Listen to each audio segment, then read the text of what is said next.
কাক হচ্ছে পৃথিবীর একমাত্র পাখি যে ঈগলের পিঠের উপর উঠে ঘাড়ে ঠুকুর মেরে তাকে বিরক্ত করার দুঃসাহস দেখায়।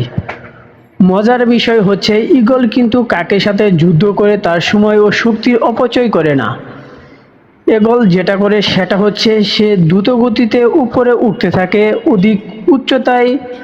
অক্সিজেনের স্বল্পতা এবং ঈগলের প্রচণ্ড গতির কারণে কাক দুর্বল হয়ে হাঁসফাঁস করতে করতে একসময় ঈগলের পিঠ থেকে খসে নিচে পড়ে যায়। ঠিক তেমনি আপনার জীবনের চলার পথেও আত্মীয় স্বজন, বন্ধু বান্ধব ও সহকর্মীরূপী কিছু কাক চরিত্রের অধিকারী সমালোচক আপনাকে পিছন থেকে টেনে ধরার চেষ্টা করবে।